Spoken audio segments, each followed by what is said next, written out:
Good afternoon, everyone. Sorry to be a minute or two behind. Lots going on. I want to give a shout out to a young, very good friend of mine, Connor McCabe. Hello, Connor. Thanks for watching. I'm joined today to my right by the woman who needs no introduction, the Commissioner of the Department of Health, that woman right there, Judy Persicelli. Judy, thank you.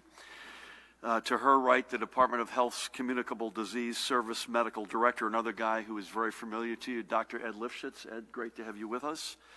To my immediate left, another familiar face, Superintendent of the State Police, Colonel Pat Callahan. Great to have you. And to his left, the Commissioner of the Department of Labor and Workforce Development, Rob Acero-Angelo. I've asked Rob to join us again. Matt, you got the assist on this with your questions and suggestion to provide an update on the department's ongoing work to ensure that every New Jerseyan who is eligible to receive unemployment benefits not only receives them, but also receives every penny for which they are entitled.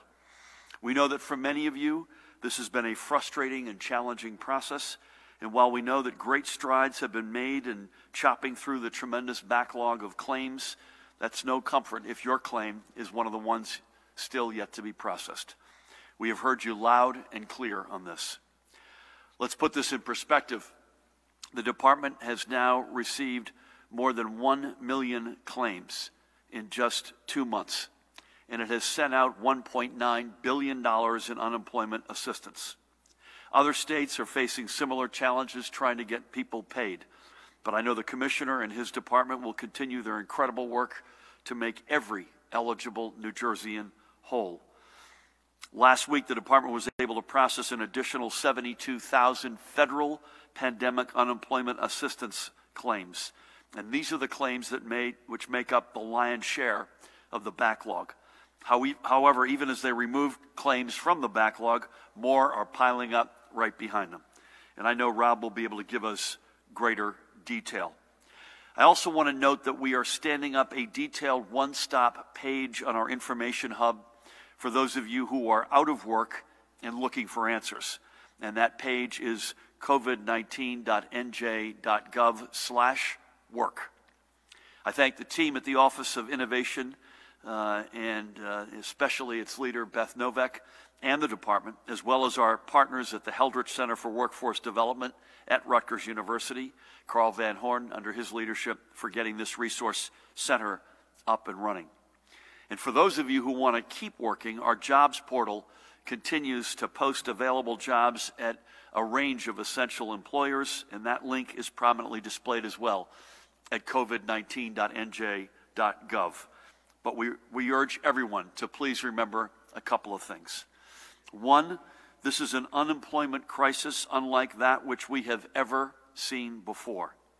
The sheer volume of claims filed in just the past 2 months is far, far greater than anything the department or its systems has had to work through. Weekly claims are literally many times more than the department has historically dealt with across entire months. And please remember, the people processing your claims not only are committed to getting the job done, but they too are New Jerseyans, worrying about their own health and safety and that of their families. They are working overtime. They are working behind the scenes into the evenings and on weekends to get people paid. Let's remember the ties that bind us as New Jerseyans. We know some of you are frustrated. I don't blame you, but let's get through this together. On another topic, and I'll be brief on this, we have spent a significant amount of time over the past couple of days speaking about our efforts, not just the past couple, but especially the past couple of days, to tackle the ongoing challenges and crisis at our long-term care facilities. Both Judy and her team and the Attorney General, Kabir Grewal, and his team have detailed their ongoing work, and yesterday we announced the nationally recognized expert team we are assembling to take our reviews even further. But we know that the heroic frontline staffs at these facilities need some extra helping hands. I have been very critical of the ownership and corporate management of some of these facilities, but to be clear, the nurses and aides on the ground working to keep their residents safe and healthy deserve our deepest, deepest thanks. And they also deserve some backup, some relief from the bullpen. So today I am announcing that I've directed the New Jersey National Guard to deploy its members to long-term care facilities beginning, I think they're in fact visiting today, and it's going to take place this weekend at latest, Judy, right? This coming weekend at latest, to assist in our COVID-19 mitigation efforts. Over 120 soldiers will be in the first tranche of assistance, and we are working with our long-term care centers to backfill the need they are not able to fill on their own. And Judy, we've said this before, but just to reiterate, these are non-clinical folks, and we are not robbing from Peter to pay Paul, which was our challenge before. If you're a healthcare professional in the Guard, you're already doing something that we need. This is folks who are not healthcare professionals doing non-clinical but a very essential work.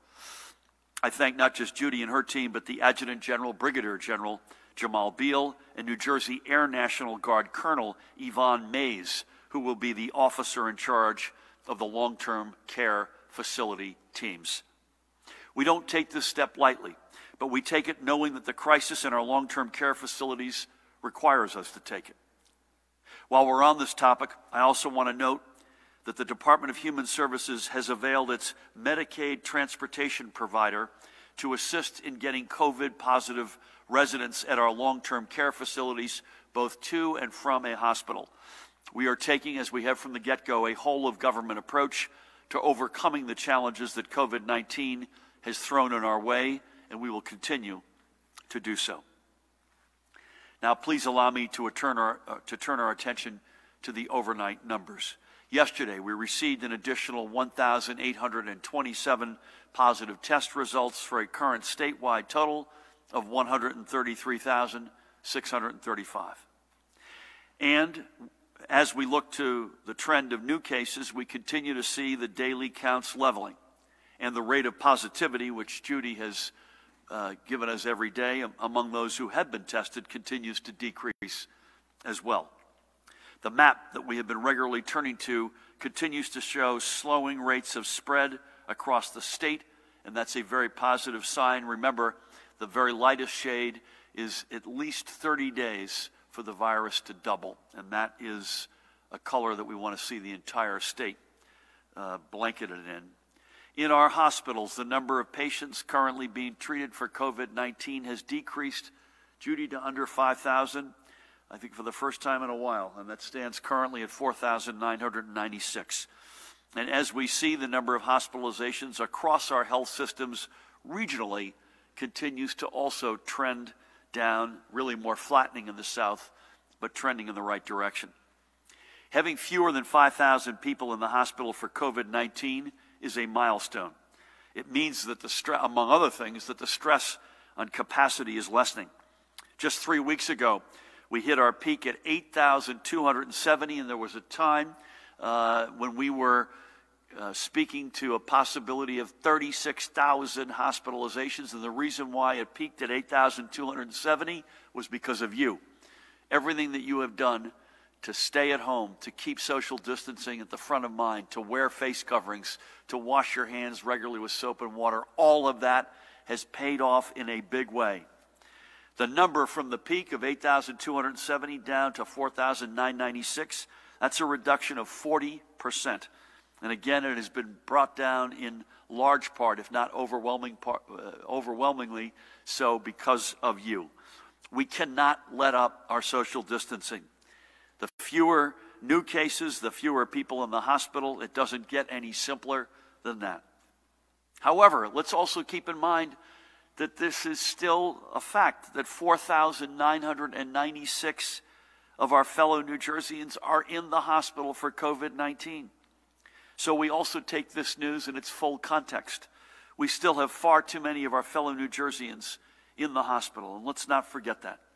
Our field medical stations reported 32 patients last night. At our long-term care facilities, the numbers of positive cases and deaths connected to these facilities continues to grow. Go back if you could, one. However, we are confident that the efforts we are taking are going to save lives. This is the number of facilities that have positives, and then if you go to the next one, this is the number of positives. And lastly, if you go one more, this is the number of fatalities. And that is a sobering number in the context of what is overwhelmingly a sobering reality.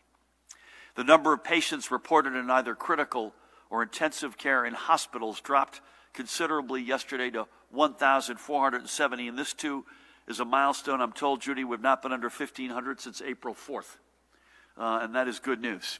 Ventilator use currently stands at 1,107, and this number too continues to decline.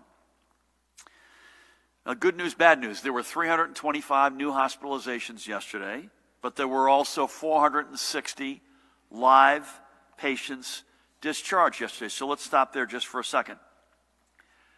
The great news is 460 people walked out or got out of the hospital either to a step down or a rehab center or maybe straight to their home, and that's great news.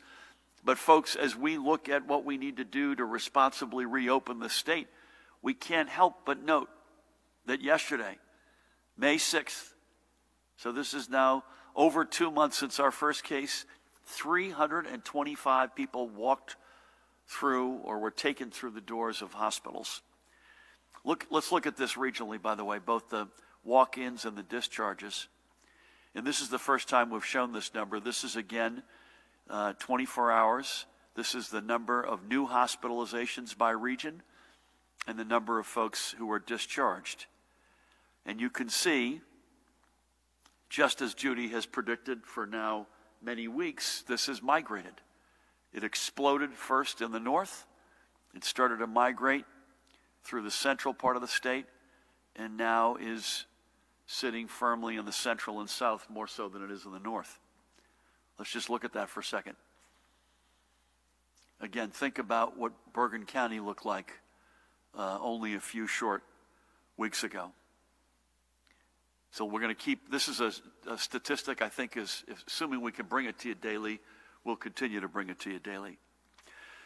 Again, overall, the numbers at our hospitals continue moving in the right direction. But as I said yesterday, and I've probably said this on more days than you'd like, while we're seeing good signs, we cannot lull ourselves into thinking that all is well.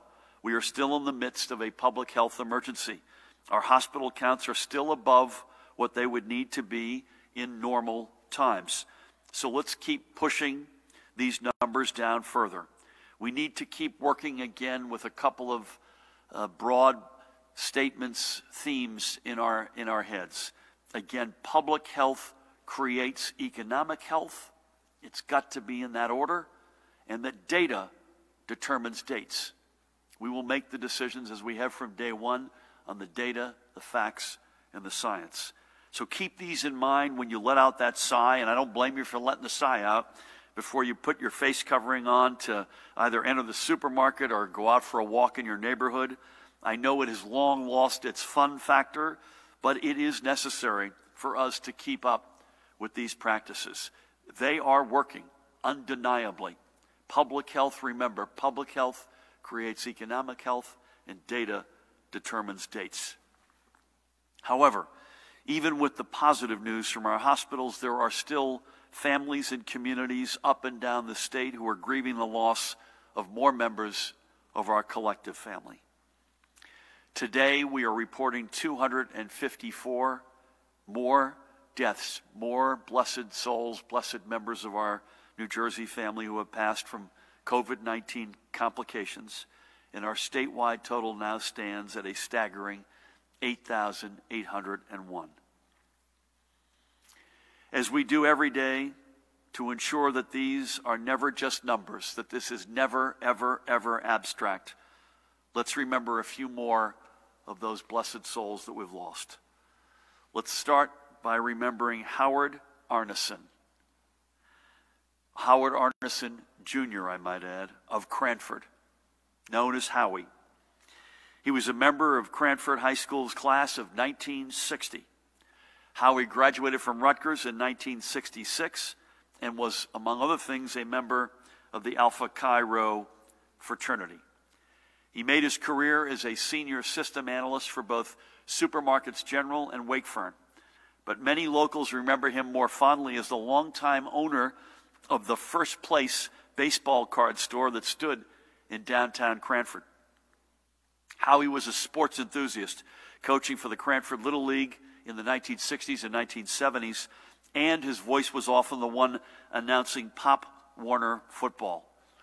In 2003, he retired to Florida, but his roots were in Cranford, and he returned to his hometown in 2018. As I heard from his daughter, by the way, if my math is right, Howie's grandparents, talk about having your roots in town, moved to Cranford in 1922. Howie, when he passed, was 77 years old. He is survived by his daughter Pamela, who I had the great honor of speaking with yesterday. She's a probation officer in Union County, as well as by Howie's son Jeffrey, his grandson Jimmy, that's Pamela's son. And by the way, she has a picture of Pamela, Jimmy, and Governor Christie, and I promised her when the dust settled and this awful thing passed that we would take a picture of the three of us together so she could have both the last administration and this administration. Howie's also survived by 3 sisters and a niece and a nephew. He is reunited with both his wife Carol and his son Scott, along with many other family. May God bless Howie and his family, both here and those who have passed. This is Alhaji Ali Kamara of Franklin in Somerset County. Alhaji Ali worked with Bristol Myers Squibb for more than 20 years and had only recently retired to spend more time with his family and with his Majid. He held multiple certifications from the DeVry Institute and was studying toward a master's degree. I love, by the way, that hat in particular.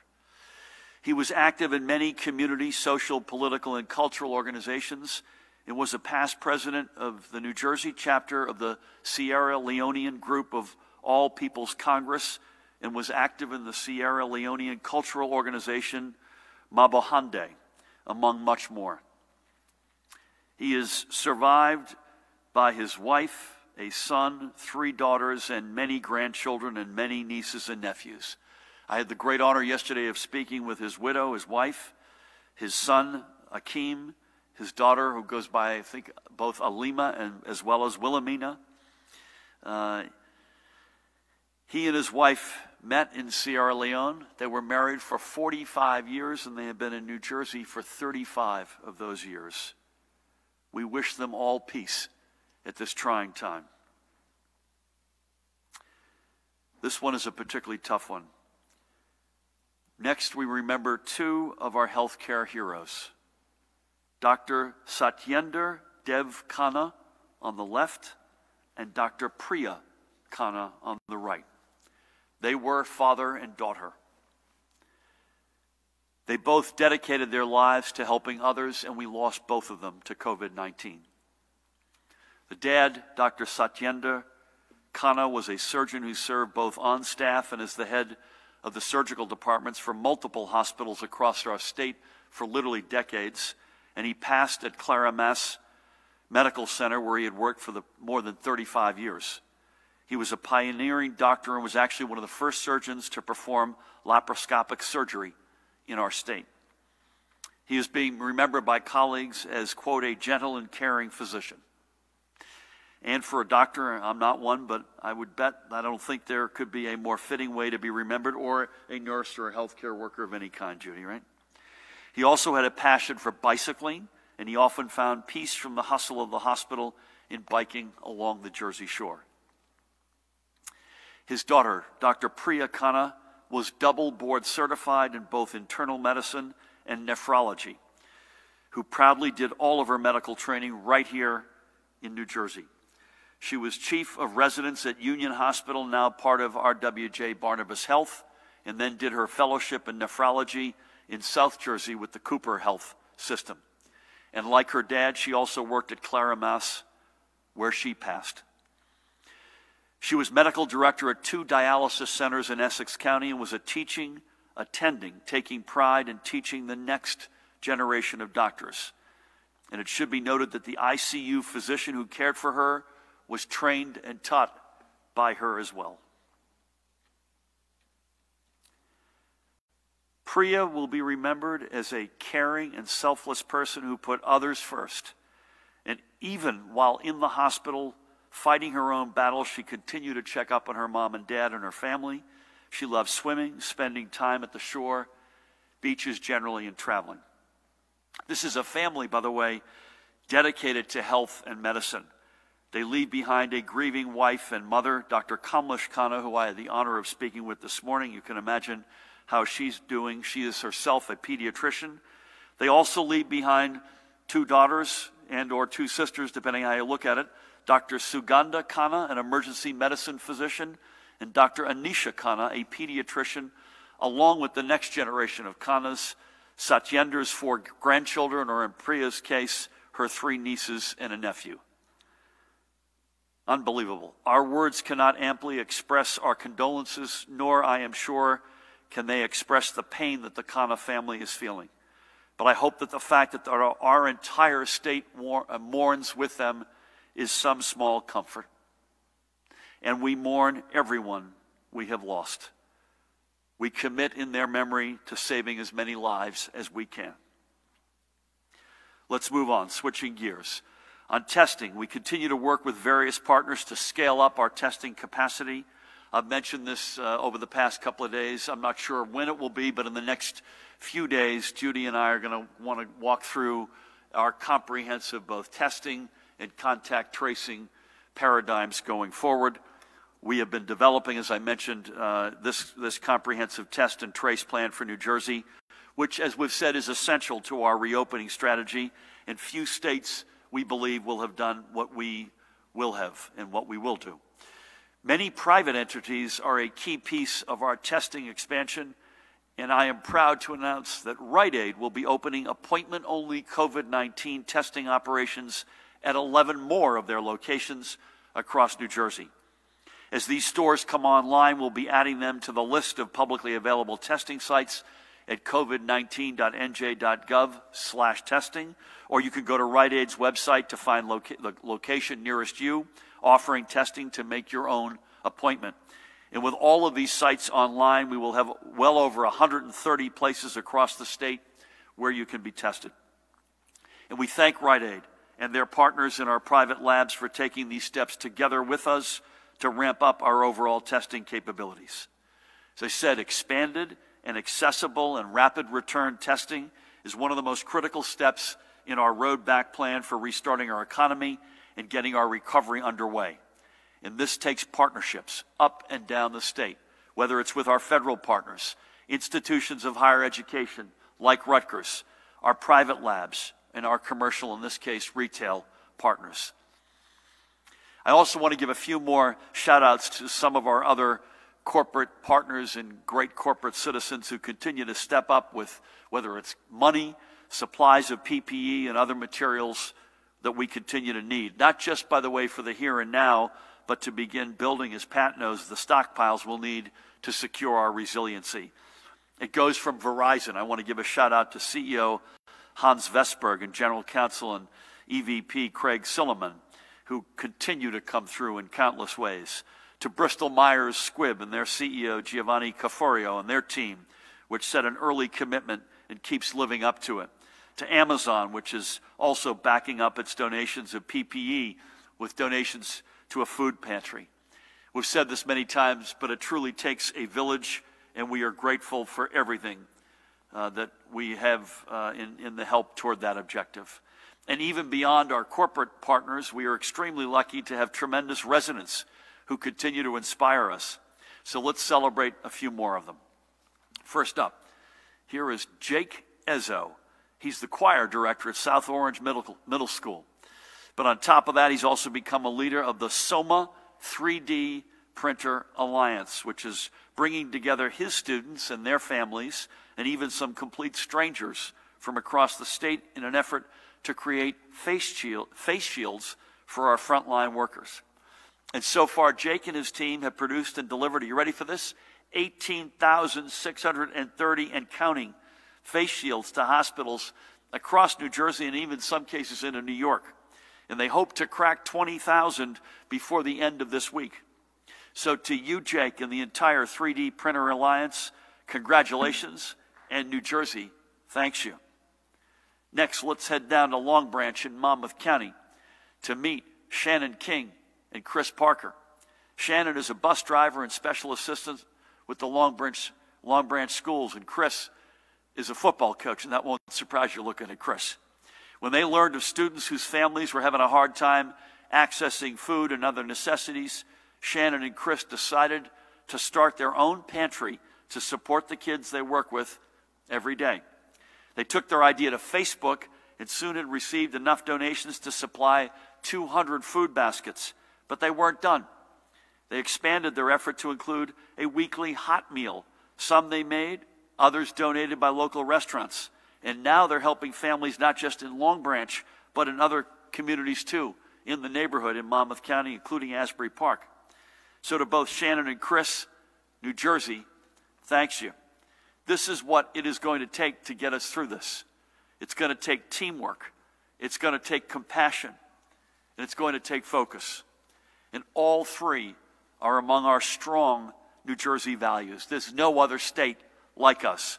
We're getting there. And if we lean in on these values of teamwork, compassion, and focus, there's nothing that could stop us. There's nothing that we can't beat. With that, please help me welcome the woman who needs no introduction, the Commissioner of the Department of Health, Judy Persichilli. Thank you, Governor. Good afternoon. Well, with Mother's Day this weekend, I want to remind everyone to love your moms from a distance. I understand how difficult it is to adhere to all of our restrictions, particularly those on visitation in healthcare facilities. But they must remain in place to protect your loved ones, the patients, the staff, and to prevent further spread of COVID-19 and save lives. I know how hard it is for families to not be able to hug their mothers and their grandmothers, whether they're in hospitals or nursing homes. And I know that we all need a big hug.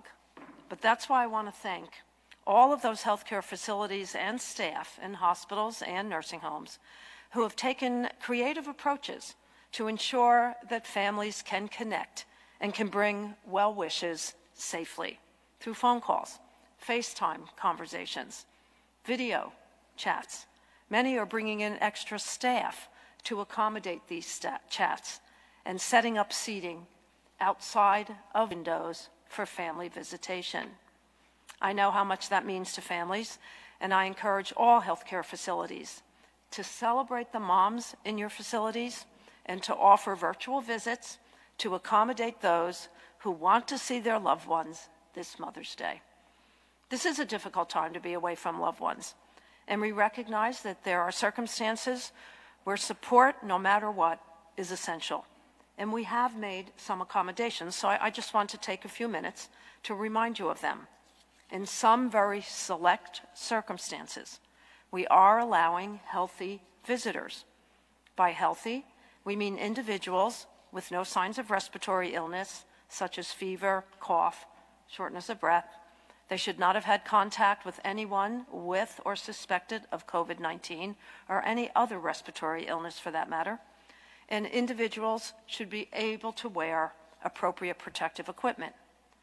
So one healthy support person is certainly permitted throughout the labor, delivery, and the postpartum period of our new moms.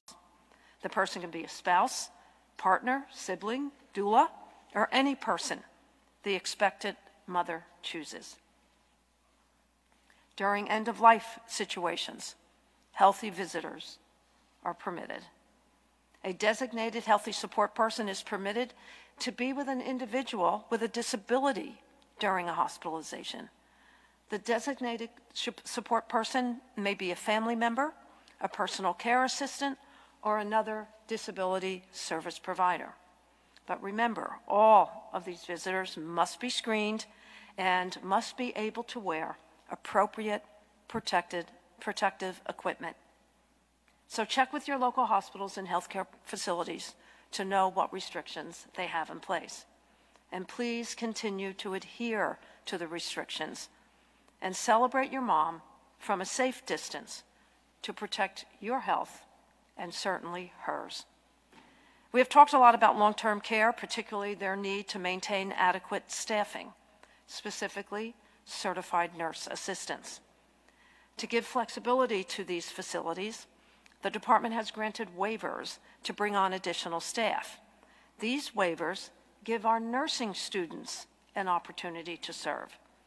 To help mobilize student nurses, the department, in collaboration with the Secretary of Higher Education, Zakiya Smith-Ellis, is launching New Jersey Student Nurse Strong, an initiative that will match interested students who meet the eligibility requirements to facilities in need of staff.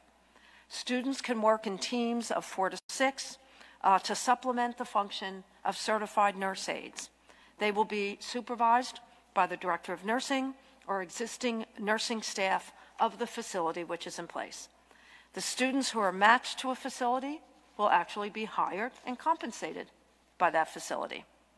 And the department will coordinate with nursing programs and facilities to ensure that proper provisions are in place to ensure student safety and well-being, such as adequate PPE, training and education, and, if necessary, accommodations for students who need housing.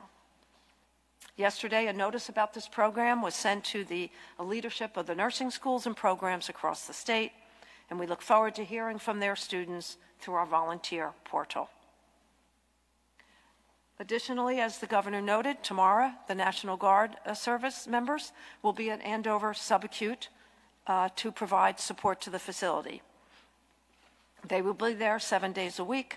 The roles will include nurse aide assistance, janitorial duties such as cleaning and disinfecting, culinary services, and logistics work such as managing the PPE supply. The Guard is talking with other nursing homes as well to give support to their staff. We are extremely appreciative of their services during this time of need, and any additional support from them, be it direct care or direct caring and comforting of the residents, is appreciated. Now for my daily report. As the governor mentioned, our hospitals report 4,996 hospitalizations of COVID-19, with 1,470 in critical care. 75% of them are still on ventilators. The governor reviewed the new case and death counts today, but in terms of the deaths, the breakdown by race and ethnicity is basically unchanged. White, 52.5%, Black, 19.3%, Hispanic, 17.5%, Asian, 5.3%, and other, 5.4%. There are 513 long-term care facilities right now reporting COVID-19 cases for almost 25,000 cases of COVID-19 in these facilities. At our state veteran homes, we reported 2 additional deaths yesterday. That number has stayed the same at 127. At our state psychiatric hospitals, with a census of 1,250, 173 patients have tested positive, and there has been an additional death at Ancora for a total of 11 deaths due to COVID-19. According to our lab data from this morning, 261,869 individuals were tested. 102,846 are positive, for a positivity rate of 39.27. I want to mention our call center details again for individuals looking for COVID-19 information. As you know, the state, working with the New Jersey Poison Information Center, established a dedicated line, a hotline in January, reachable at 1-800-962-1253. That's 1-800-962-1253. Since that time, trained health professionals have taken more than 300,000 calls. NJ.211 has answered more than 17,000 calls from residents seeking general information. These continue to be excellent resources for information on COVID-19 and the state's response. In closing, stay connected, stay safe, stay healthy, and happy Mother's Day. Give your moms a virtual hug. Thank you.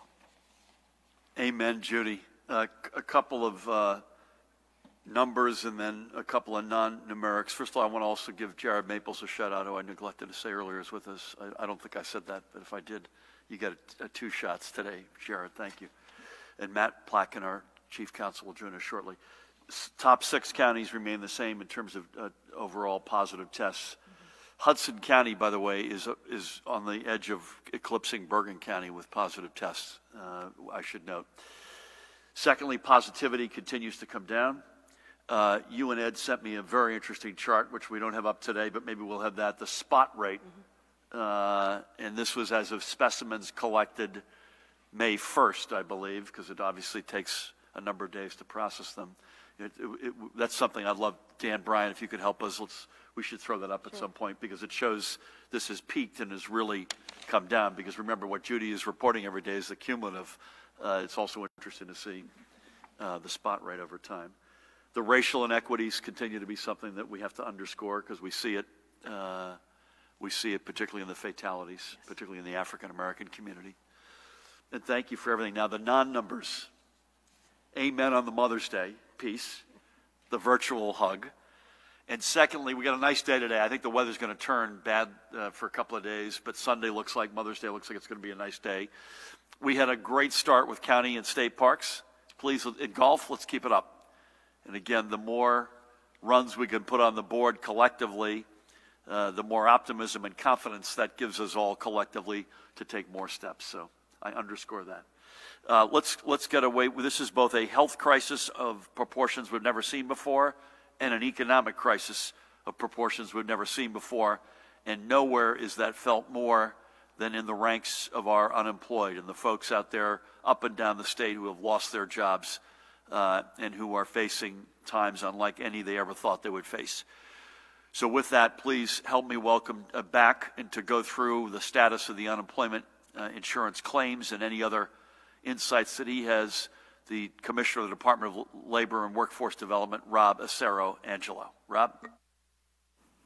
Thank you, Governor. Thank you, Judy. I'm definitely going to give a virtual hug to my mom right now. Happy pre-Mother's Day. This continues to be an incredibly trying time for the workers of New Jersey. As of this morning's reporting, we have now received more than 1 million initial unemployment insurance claims since March 15th. The department has received an average of 155,000 new claims each week since the pandemic began. To put this in perspective, the most new claims in a week after Superstorm Sandy was just 45,000. After Sandy devastated much of this state, and after years of back and forth with multiple state and federal agencies, in the end, about 1,000 SBA loans were processed, a little over 3,000 disaster unemployment assistance claims were paid, 5,000 homeowners received FEMA buyouts or assistance, another 5,000 received rental or other social services, and around 20,000 received rebuilding or mortgage assistance funding from HUD. Over the past month and a half, the department has provided more than 700,000 unemployed, underemployed, and furloughed New Jerseyans $1.9 billion in unemployment benefits since the pandemic began. That figure includes $905 million in state unemployment benefits since mid-March and $989 million in supplemental payments distributed over the past 4 weeks alone. That includes 72,000 independent contractors or self-employed workers who are now being brought into the fold to receive their federal pandemic unemployment assistance. And there are still more to come over the next few days and weeks. Now, I've said this before, we know this is of little or comfort to those who are waiting to receive benefits. We have over 1 million claimants and have paid close to 700,000 of them, including the pandemic unemployment assistance. So let's talk about the 300,000 that haven't yet received benefits. About 150,000 of those have just come in over the past couple weeks, and they wouldn't have received benefits yet under any circumstance. We estimate there will be a little over 100,000 in the next 2 batches of the pandemic unemployment assistance, including tens of thousands who can certify tomorrow for well over 100,000 weeks of payments. They are being emailed as we speak right now with instructions to certify tomorrow and over the weekend. We're getting there, Governor. Let's talk about the fast-moving nature of this situation, how we've been able to respond, and what we are doing in the future. On March 15th, this pandemic brought employment to a staggering halt for hundreds of thousands of New Jerseyans. 2 weeks later, on March 27th, Congress passed the CARES Act to bring extended relief to workers. After waiting for federal guidance and building brand new systems to be able to bring family-sustaining income to our residents, we began issuing $600 supplemental payments on April 10th to every person collecting unemployment benefits of any amount. Last week, on May 1st, we began issuing the federal PUA benefits for the first group of self-employed independent contractors and others not normally eligible for unemployment for reasons like not earning enough. Tomorrow, as I said, the second group will begin certifying their weekly claims. And on May 18th, we expect to start offering extended benefits to those who have exhausted UI since last July. As a reminder, 50% of claims go through right away and are paid in 2 to 3 weeks, just like a year ago. In general, the median time it takes for a claim to hit the payment database is 6 days. From there, 93% of claimants receive benefits within 2 weeks and 97% within 3 weeks. But yes, there are still a number of people waiting to have their claims reviewed. When you have over 1 million claimants, small percentages equal tens of thousands of people. There are a number of reasons a claim could be delayed, including missing information. The claim has wages from another or multiple states, and we're waiting for that confirmation from those states. Their employer contests the reason for their separation. Social Security numbers entered incorrectly. More than 4,000 claimants a week enter incorrect direct deposit information. And by far the biggest number is claimants who incorrectly answer the weekly certification questionnaire, and more on that in a bit. We have been working hard to reduce the number of claims that need an agent to review the case. Perhaps the most significant technological upgrade the department made was a programming rewrite that has enabled 60% of claims that were being kicked back for an agent to review to be pushed through instead. This improvement alone has moved forward roughly 270,000 of the claims that had hit a snag. So if we did not do that, that backlog today would be close to 600,000 in New Jersey instead of just 300,000. And we want to prevent more problems going forward. As I said, there are now more than 1 million New Jerseyans added to the unemployment system. All of these claimants are required to answer a federally mandated questionnaire on a weekly basis in a process known as certifying benefits. But the certification questions have proven to be an obstacle for tens of thousands of filers per week because of their work situation. For example, a worker who expects to be recalled to their job after COVID-19 should nonetheless answer yes to the question, were you actively seeking work? It should be noted that if a claimant answers any of these questions incorrectly, per federal law, this is a federal program, they will be met with a claim is not payable at this time message. Answering the certifying question incorrectly will delay payment of benefits. We don't want that, and you don't want that. While these legally required questions could not have been written with the current global pandemic in mind, we have issued a clear, step-by-step guide with answers to ensure there is no inadvertent or unnecessary holdups to our residents receiving the money they're eligible for, especially in a time of such economic uncertainty. The guide, which can be found at myunemployment.nj.gov, is perhaps the single most important piece of information for our unemployment benefit recipients. It also appears as the first screen users will see prior to their weekly certification. And as of tomorrow, a claimant cannot proceed to certification without acknowledging they read this question for question answer guide.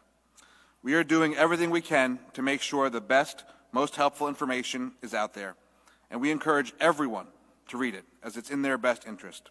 To that end, tomorrow, we'll be launching a new helpful chatbot developed in collaboration with our colleagues at the Office of Innovation and Google. It will answer the common questions we're seeing, reducing the need for phone calls.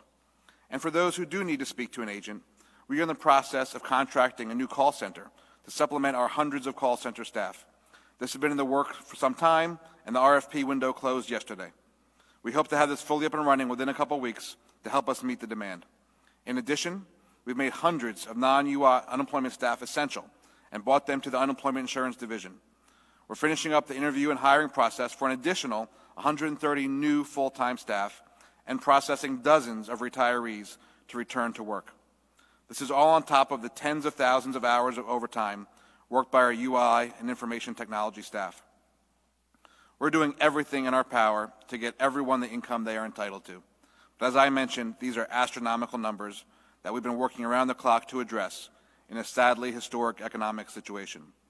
If I can get one message across to the New Jerseyans relying on us, this is it. Thousands of workers in our department have not stopped working to get you the help that you deserve. Recently, we heard from one of our incredible unemployment specialists who said, quote, "In the middle of the night, I find myself hoping for 7 a.m. to come around so I can get to work helping as many people process their claims as I humanly can. By the end of the day, my hands are cramped and my legs are swollen from the hours at my computer. But it is all worth it for when someone is able to get the money they need. On more than one occasion, we've cried together on the phone as their claim gets processed. This is who we are in our department. We know how important this mission is, and we are making incredible strides for more than 1 million New Jerseyans at this uncertain time. Thank you. Rob, thank you to you and your team. Again, we understand completely the frustration folks have. I did ask the governor last night, and overwhelming amount of questions were from folks who were living literally from hand to mouth as a result of being unemployed. And this is, as I said, not only a once, never mind a lifetime, a once or forever health care crisis. It's similarly an economic crisis, and the pain runs deep. And I want to thank you and your team. As I've said, Rob, in many, many cases, if not maybe most of the cases, your folks on the phone or answering, replying to emails, or also got their own issues with their own families and neighbors and friends and healthcare concerns. So I'm sure you may get a question or two when we turn to questions, Rob, so please don't go anywhere. Thanks for coming in today. Let's hear from a guy we all know very well, Superintendent of State Police, Pat Callahan, on compliance, PPE, infrastructure, protests, anything else that you got. Thank you. Thank you, Governor. Good afternoon, everybody. On the overnight compliance, Newark issued 73 EO violations. In Lakewood, a clothing store owner was cited for being open as a non-essential business. In Avenel, a vape store owner was cited for being open as non-essential. In Union City, a barber shop owner was cited for being open and non-essential. In Irvington, a used car lot dealer was cited for being open for business. Also in Irvington, another barber shop was cited for being open. And this one is timely because of your question yesterday, David, with regard to customers in a store and what should they do. And this subject came into a big box store without a mask. The customer in line asked that subject to stand back since she was not wearing a mask. That escalated into a verbal assault, if you will, and that subject without a mask ended up coughing on the woman that had asked her to stand back. So to that point of de-escalation, the quicker the store operator and or manager is involved, I think the better in that case. Beyond that, from facilities and staffing, I just wanted to note the meeting that we had this morning. Commissioner Persicelli and I went up to meet with Lieutenant General Richardson, Major General Milhorn from Army Corps, as well as FEMA Region 2 Administrator Tom Von Essen. And beyond really was about the demobilization of the Title X Medical Task Force personnel that have been deployed throughout not only our hospital systems but our field medical stations. But the commissioner brought up a point that sometimes gets lost on the day-to-day grind that we're all in, and that was the amount from facilities, staffing, equipment, all those things are phenomenal. But what they really brought was hope, and Commissioner did such a great job of showing our appreciation as a state beyond all of the physical things and personnel needs that they met. The fact that they delivered hope, and hope in the midst of the chaos of the pandemic, is just a phenomenal spiritual cure, and I thought Judy did a phenomenal job of being so eloquent in expressing that to the highest levels of our Department of Defense and our federal partners in what is certainly an unprecedented crisis. So thank you for doing that, Commissioner. Governor? Thank you, Pat. Thank you, Judy, for that. We're going to start over here, Dante. I think just a housekeeping matter. I've lost Dan. Is Dan still here? Hey, Dan. Tomorrow we're at 1 o'clock, unless you hear otherwise, and Saturday we are at 1 o'clock, unless you hear otherwise, right? So I just want to say one other thing in your compliance report. Nothing's changed. I would view that we're sympathetic. We're under consideration. Matt Placken will agree with me on that. We're all looking at what other steps we can take. We will let you know if non-essential retail is allowed to be open. It is not at the moment. And when we get to the point we feel like we can take steps like that, you will be the first to hear it. and Pat said this to us earlier in a call, that the increasing percentage of the compliance is related to non-essential retail being open. And we just have to say that. Nothing has changed. I hope it can change. I hope it'll change sooner than later. No one would be happier. I could unload probably half my emails, texts, and phone calls as a result, but until further notice, nothing has changed. So thank you for that. John, we'll start with you. If we could limit these folks, that'd be huge. Thank you. I have two quick ones from Daniel Munoz again. When do you expect the state labor department will have to borrow from the federal unemployment fund? How many PUA claims have been paid out this week, and what's the dollar amount? And the other questions I have are the 120 guardsmen, are they all going to Andover, or is that the total available throughout the state? And how many are going to Andover right away? We know of about a dozen cases of the Kawasaki-like syndrome in children.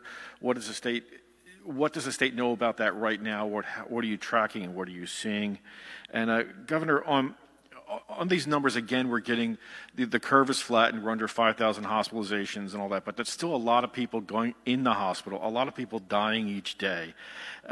What are your models saying now about how long this is going on, how the projected deaths are coming, especially as you're looking to reopen?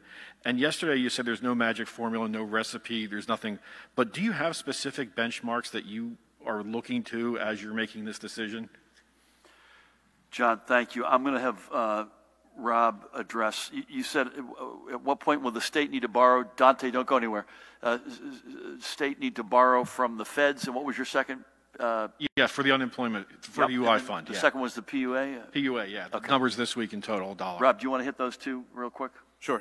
First, on the PUA claims, and the reason why I had to be sort of, not giving super specifics is that just like regular DOL claimant numbers, those are embargoed by the U.S. DOL every Thursday. And so last week's PUA, the first group, couldn't certify till Friday. And we had so many that they couldn't process in time on Saturday for us to get us into the DOL numbers. I mean, we're talking hundreds of thousands of claim weeks, not of claimants, of claim weeks, because they were claiming for multiple weeks prior to that point in time. So next Thursday, I'll be able to give you a better number on that. That'll be from last week. But that's why we're talking about estimates and what we think will be in that universe going forward.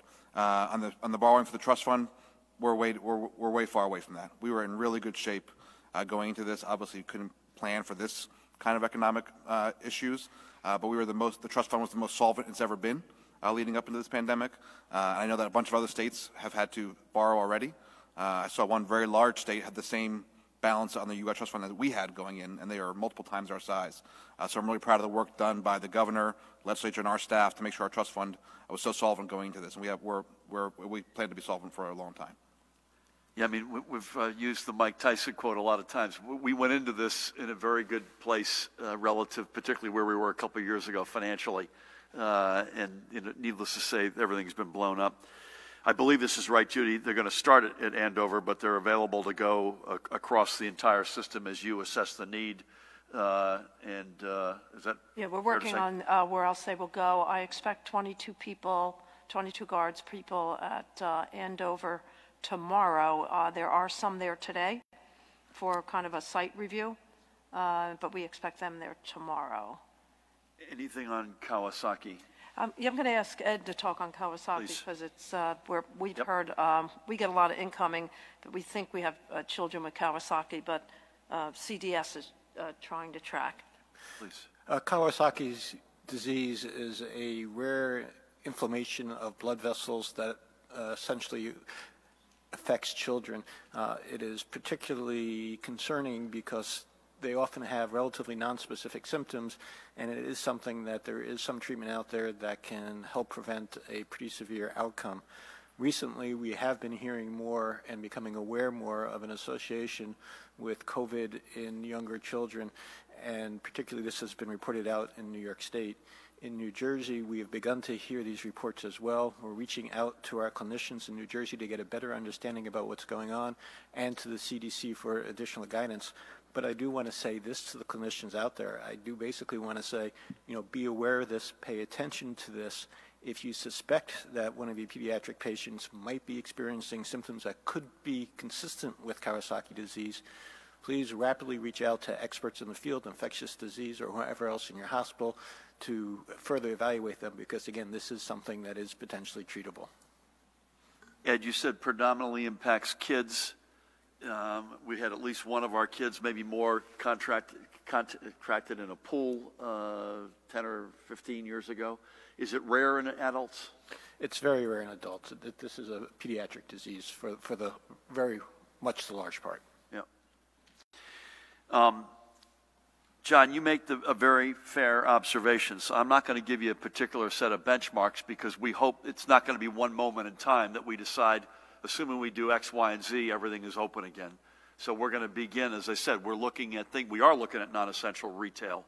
We're looking at, elective surgeries come up a fair amount, construction, things like that, particularly things that are out of doors gives us more latitude and more confidence that we can begin there as opposed.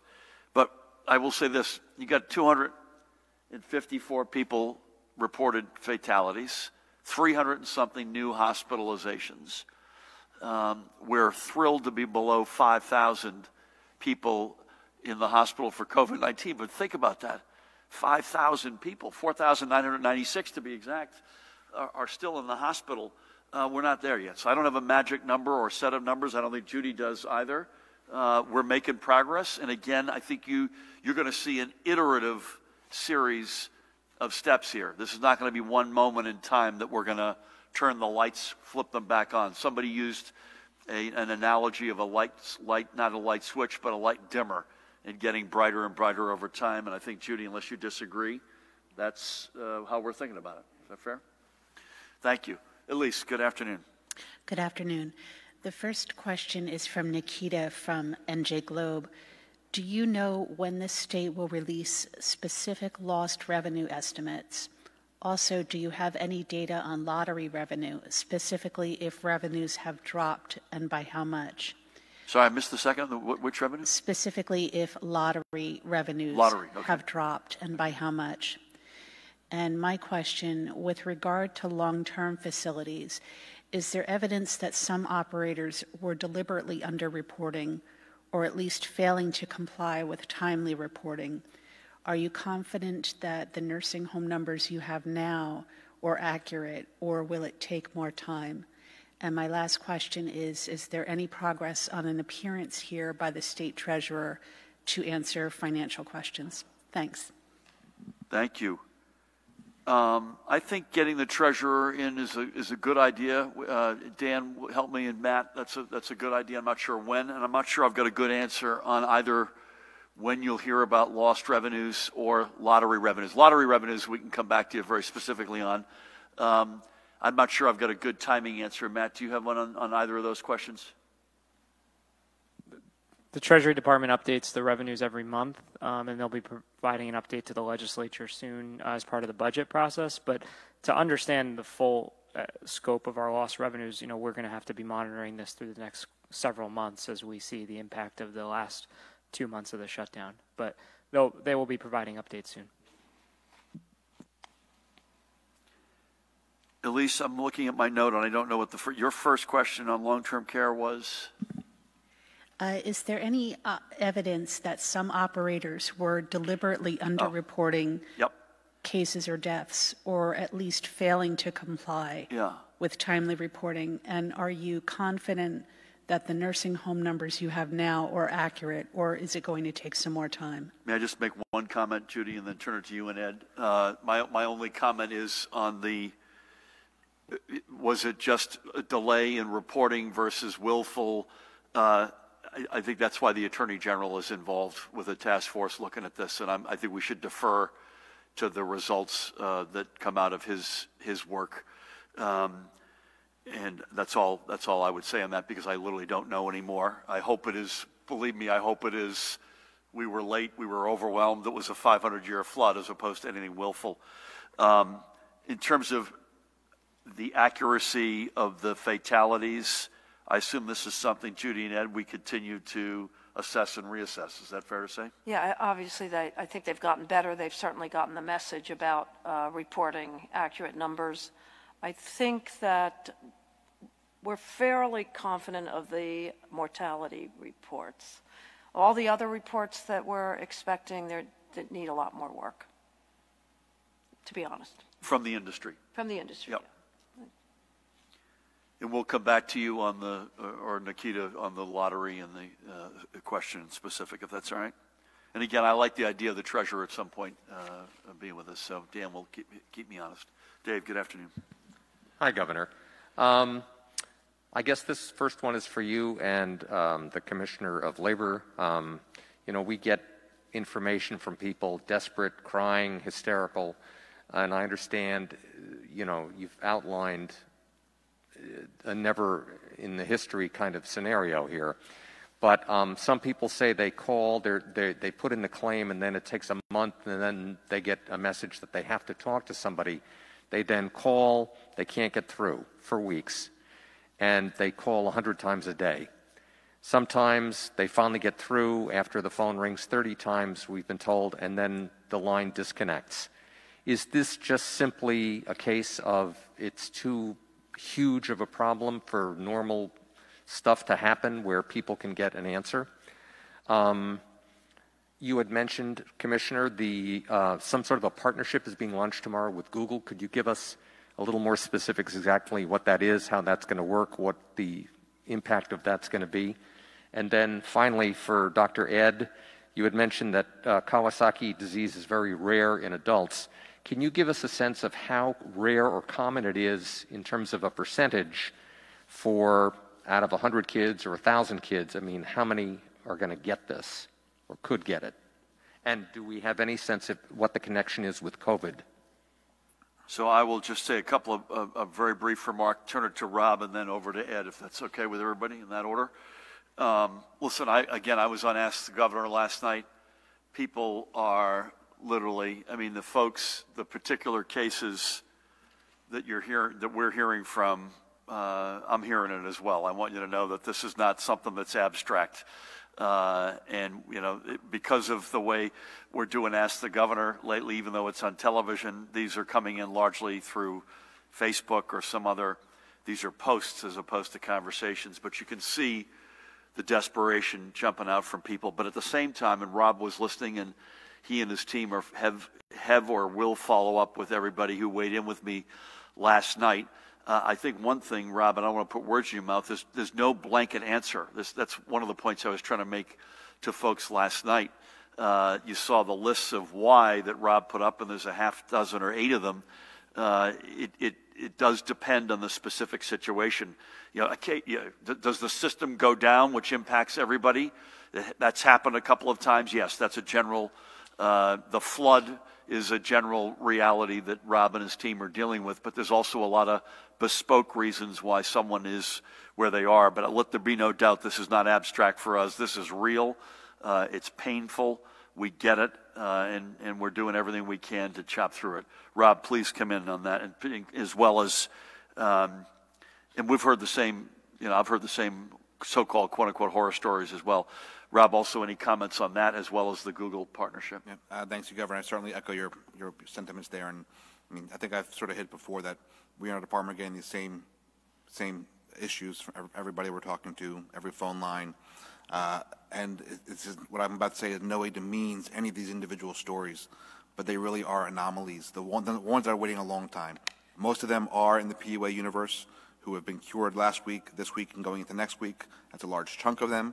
But certainly there's others who have been waiting a while with some of the issues I mentioned before about maybe an employer contesting, multiple state wages. And every time I see one of these come in, whether it be from someone just calls me or emails me or from a legislator, these folks, you know, there's no doubt they're desperate. But in the end, it ends up being something that is a normal course in an unemployment insurance claim. And while there is more, there's, like Governor mentioned, there's a flood, in the end, those claimants would be having the same issues if this was 5 months ago. And I got to say, it's been the biggest surprise to me are folks who have W-2 earnings, who think they have an employer who's putting their timesheets in the right way and submitting things to us. But over and over again, we look in, these employers are not submitting wages to us, even though that the employee thinks that they are, which is very troublesome on a lot of fronts. But again, I just can't say enough that in each of the individual situations, whether it be a single parent who's been furloughed, who's got to feed their kids, somebody who had a house fire I dealt with yesterday. There's all kinds of emergent situations, just like we all dealt with in Sandy when I was with the federal government. And each one of those, all you want to do is to cure them right away and to get them benefits right away. And it's just not possible when you have a load of 1 million coming in. Again, but I can't say enough. That does not mean that we don't empathize with every single person, and we're not working as hard as we can to get every single person the benefits that they are eligible for. But again, when the number is so big, those outliers and anomalies become very large in the raw numbers. And again, in general, six day is the median to get your claim processed, and from there, 97% are getting paid in 3 weeks. On the chat box, real quick, that was a partnership we started a few weeks ago with the Office of Innovation, which is going to, we have so much information on our website, and we're updating it all the time with 15-page FAQs, and it's hard to sort of go through that, obviously. And I mentioned the certification before, and I mentioned that so strongly because that is by far the biggest impediment for folks. When we're finally getting processed and approved for their claim, they're finally going through to certify, and you get one of those questions wrong, it really jams you up and jams us up. So we want to have this chatbot, which is be more intelligent, right? So you can ask just a general question. It's going to take you to the right spot, to the right answer, to the right FAQ. Major props to our whole Division of Information Technology, Sharon Pagano, our UI team, Greg Castellani, and as the governor mentioned, Beth Novak at the Office of Innovation for getting this up and running. I think it's going to be live tomorrow, and I can get you some more information and background on that afterwards as too, David. So to be very clear, though, that is not, you can't go in there, put your claim number, and then get an answer for your claim. But how it is going to help people who have a claim issue is even now when people are getting through on the phones, and by the way, people do get through on the phones. It doesn't seem like it from what you hear, but our claims agents are taking calls every single day. But most of them are still generic, general questions, not even about claims. I heard about this new program. I heard about this, or my friend got that. How do I get that? So by having the chatbot availability and our other triage or our other non-UI staff who's helping us out, what that really does is take the load off the folks who are answering it and can attend to people's claims. And just so you know, the claims don't just get fixed on the phone. Our agents are going through that pile every day on the computer. So in some ways it's this balance we have to do, because when you have a call that could take 8 or 10 minutes, that may fix one claim. They could probably fix 20 claims in that 10 minutes they had it just going on the computer and going through that backlog and punching in keys to cure some of those claims. We can get some more information about the chatbot later, David. Thank you for the question. Thank you, Rob. Ed, how rare is Kawasaki among adults, and what's the connection, Kawasaki kids or adults, with COVID? So first off, this is a very rare disease, and we're still learning a whole lot more about how it's associated with COVID. I do want to put some things in perspective. I want to start with the fact that out of about roughly 130,000 confirmed cases in New Jersey, only about 2% are in the pediatric population, the 0 to 17. And what that tells me is not that those kids aren't getting infected. We know they're getting infected, but that they're not getting sick enough that they're even getting tested to be confirmed. This is what you keep hearing about, the mild cases, the asymptomatics, and so forth. So the very large majority of children either don't get sick at all or get minimally sick, and it's not even picked up, so that this is not something that I'm terribly concerned about. And of that population that's confirmed in the pediatrics, only about 6% of them end up being hospitalized, which is the lowest group of any of our age groups. So children in general, much milder symptoms, are much less likely to be hospitalized. We are hearing about a handful of this association. We do not yet know exactly how often it occurs, but certainly it's rare. So certainly this isn't something that is going to have a major impact on the large majority of kids out there. But we do want the clinicians to be aware, because this is something that certainly can happen, or appears that it can happen, and it is something that would need to be acted on should it happen rapidly. So rare, but needs to be kept in mind. And extremely rare among adults is what you're saying, right? Correct. Extremely rare amongst adults. By the way, let me just say this, and please God, it stays this way. We have no fatalities still as we sit here under the age of 18 from COVID-19. So please God, it stays that way. Thank you, Dave. Please.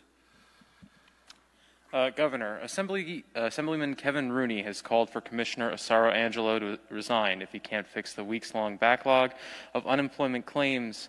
Governor and Commissioner, how would you respond to this call, please?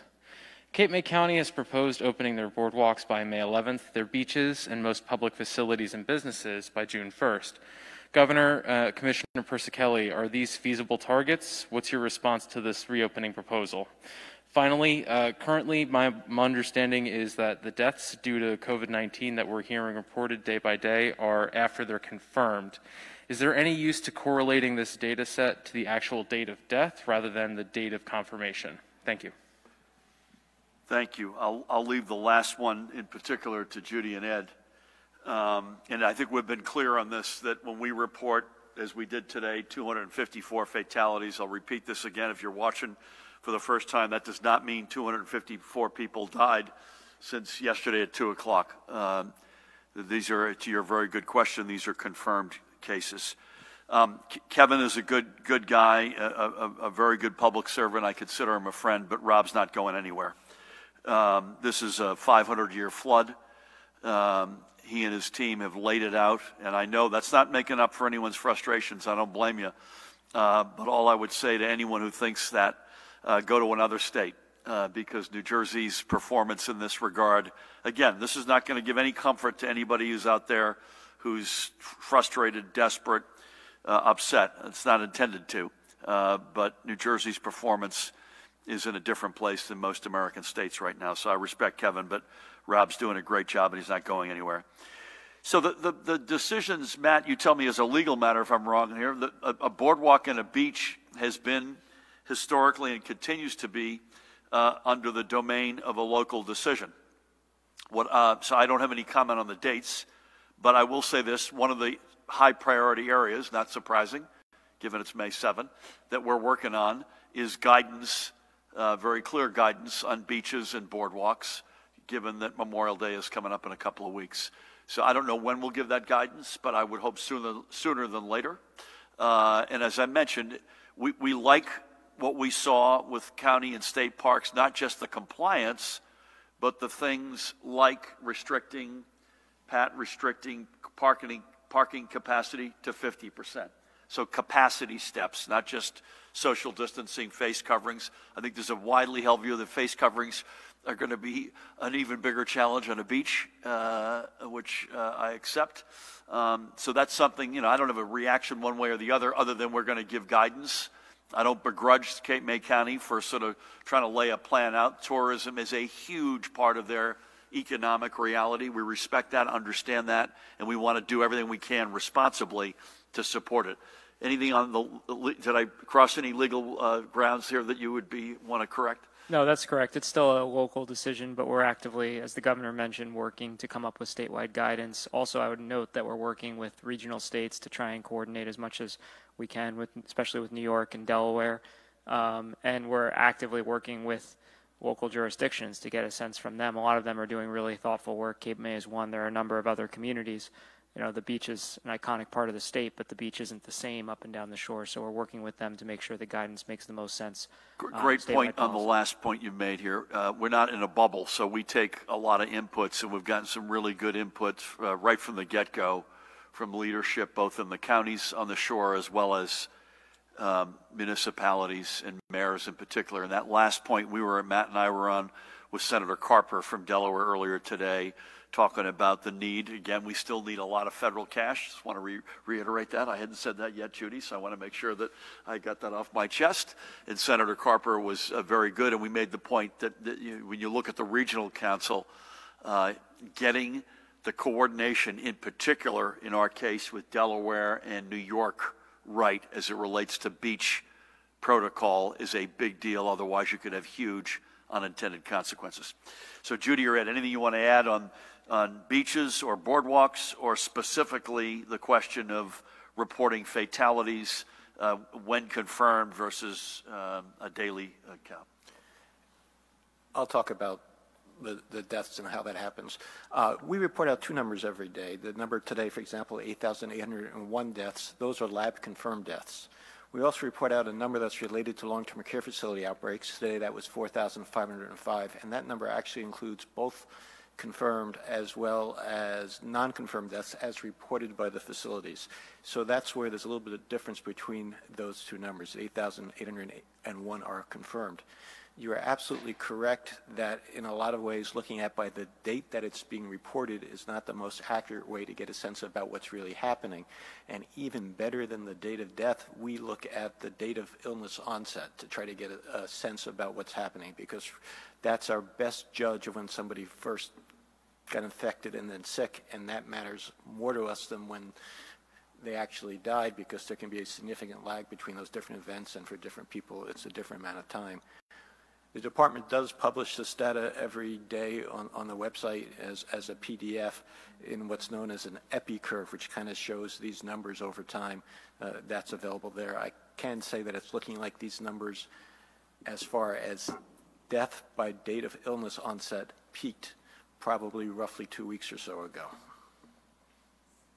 Yeah, one of the things when I speak to families, inevitably what comes up, Ed, to your point, is when did the person who passed get sick? And it's quite striking to look at those dates relative to when they passed, bless them, and also as we discuss them each day. Thank you for that. Sir, do you have something? Yes. Please. Some people who have pending unemployment claims are now getting letters telling them they have phone appointments scheduled for the year 2040, 20 years from now. Can you explain why that's happening, and what should people who get those letters do? My second one is similar to Mr. Mathau's. I don't know if you feel like you've addressed it already.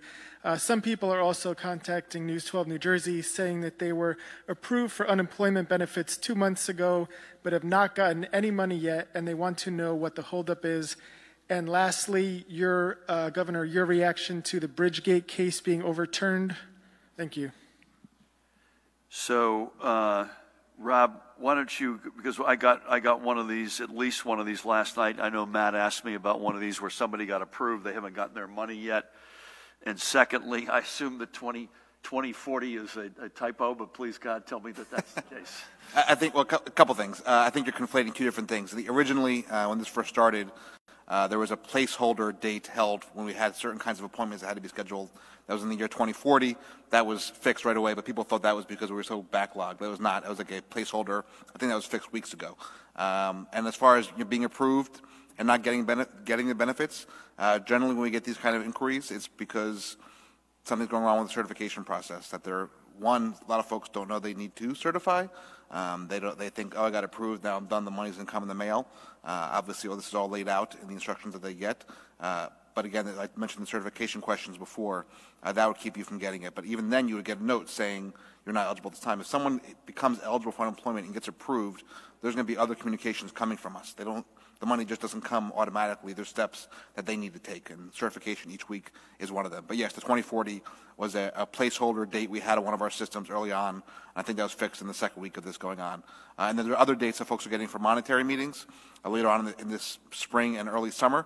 But a lot of those are going to be moved up once the PUA universe moves out of there, because a lot of those appointments are being made for folks who are coming up as ineligible, but they'll be eligible for PUA, and their appointments will get canceled. So folks who actually need appointments over the phone to talk about their earnings and to verify information, who are getting scheduled for, like I said, June and July. Once that PUA universe gets cleared out over the next week or two, they're going to get new dates and times that are much sooner, obviously, for their issues. Bridgegate, you asked about.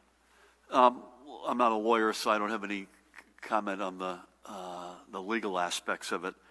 I mean, there's no escaping that this was a deep violation of public trust. It's a stain, no matter how you slice it in the history, the modern history at least of our state.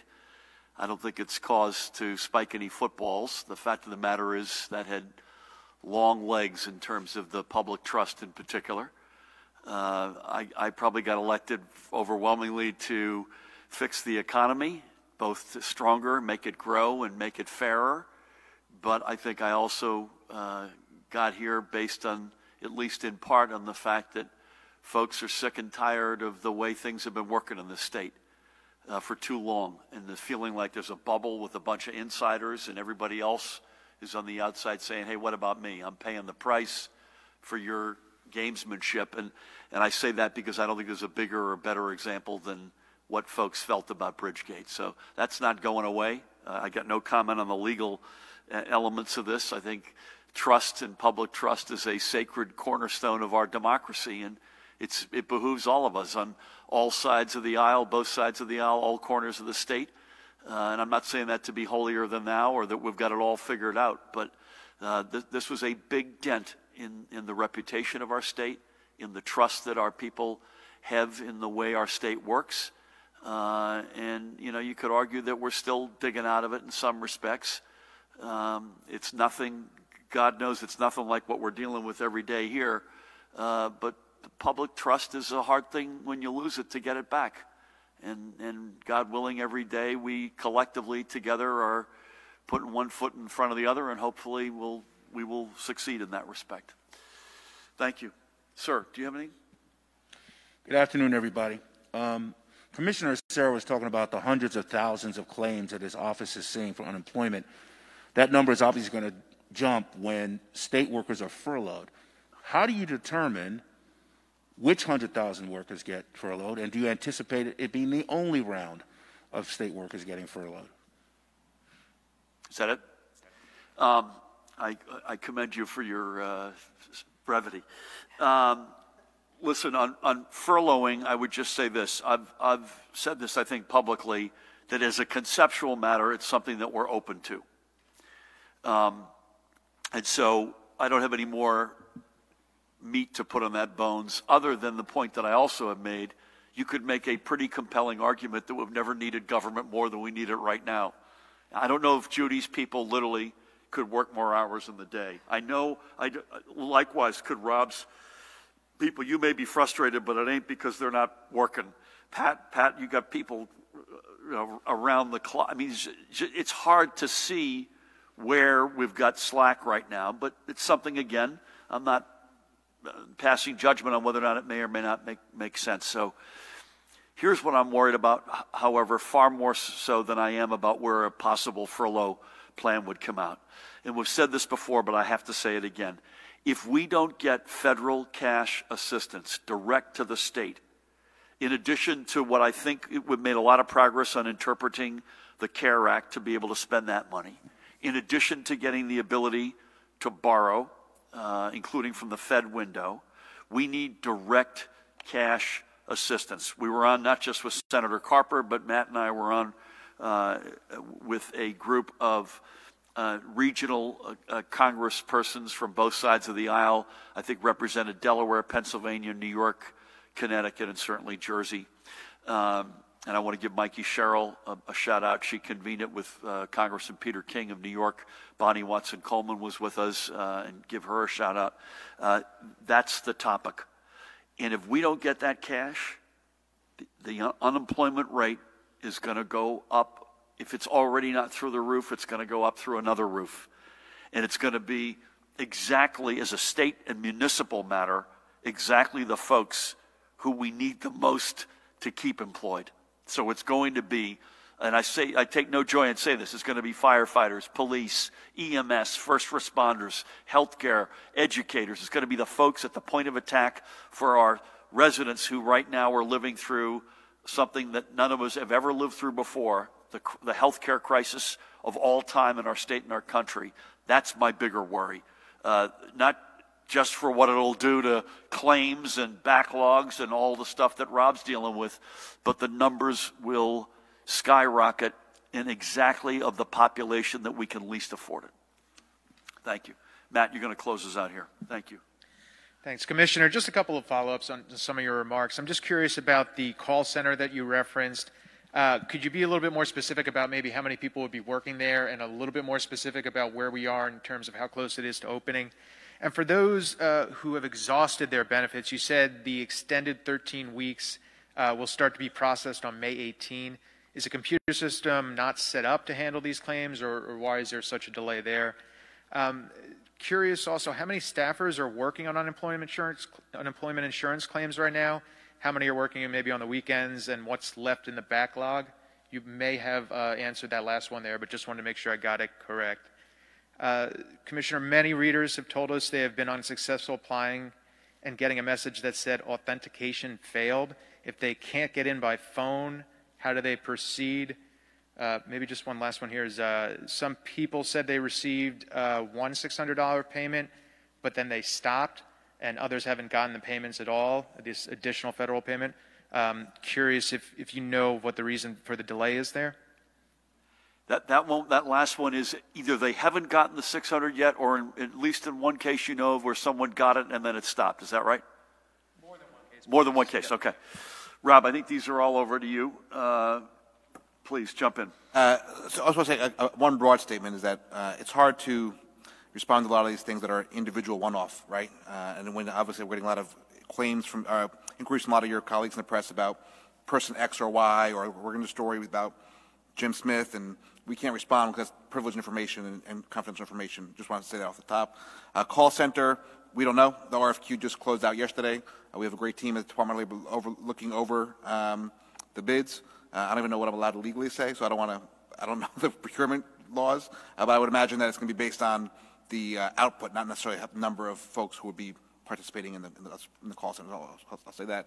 We're in the hundreds of folks working in UI. It's changing all the time because we have folks coming in and out from other departments who are able to help us. But like I said, we're in the process of hiring 130 additional folks to specifically be claims trainees. $600. A couple things. One, the $600 payment comes in 3 or 4 days after your regular unemployment payment. That being said, I know there were some issues on Friday when the big PUA numbers went in. Because there were so many folks filing for so many back weeks, the amount of money that was coming into certain individuals set off some other kind of trigger we had in our system. So that cut off the $600. They're all getting refunded back that money going forward. I have not heard, to be honest, in a while about anybody not getting the $600 at all. I know there was that glitch last Friday and Saturday about folks who had claimed so much money that we had basically a governor on it at the top that we had to go back and fix afterwards. But those are all going to be cured now. And the authentication failed. I have not heard that one at all, and I think I've heard them all. So I don't know if that's somebody's specific system. And usually the one good thing about getting so many calls in and so much stuff on social media, it's like a live feedback loop about what our system problems are, and I have not seen or heard about the authentication error one, so I'll definitely check that out when I get back to the office. I have a suggestion with 2 levels on it. Could you guys connect offline? Because Matt's had a bunch of good questions on unemployment, and Dan can be a part of that. But secondly, also to your point that you started with, not just for privacy, but I also would say it's beyond the privacy point, it's hard to have a blanket answer to some of these without knowing the very specifics. So if you've got, the other reason to talk to you is if you've got somebody in particular that you could get Rob directed to, we have literally been, he personally and his team have been literally calling people. I know coming out of Ask Governor. I've got another Ask the Gov tonight, by the way. So clear the decks. But for both those reasons, we'll follow up. So thank you all. Again, logistically, Dan, we are here tomorrow at, I'm going to remask here as I say this, at 1 p.m. Thank you. I want to thank, as I always do, Commissioner Judy Persicelli, Dr. Ed Lifshitz. Thank you, folks, for your extraordinary leadership. Ditto to Pat Callahan. To Rob Asaro-Angelo, thank you for being here, for your leadership. Jared, Matt, I would just say again to everybody, a couple of things. Most importantly, keep at it. It is working. We're not out of the woods, but it is working. There's no question about that. I think you should be prepared for a significant amount of guidance over the next sort of 5 to 7 days. I'm leaning, I haven't asked Judy this, I'm leaning toward doing testing and contact tracing in the same session. So that may be a day or two after that we could have done one without the other, but I'm leaning toward doing both together, Judy. But we'll come back to you on that. But also some more guidance. You know, we're looking at a lot of the things you've asked us about, whether it's beaches or non-essential retail or whatever it may be. And there's a lot of different considerations and a lot of steps that we're looking at. Again, in the meantime, keep doing what you're doing. Stay safe, stay home, keep your distance, wash your hands with soap and water. Hang in there, everybody. No state is doing what New Jersey is doing right now. And we should all feel really good about that. Let's just stay at it. God bless you all, and thank you.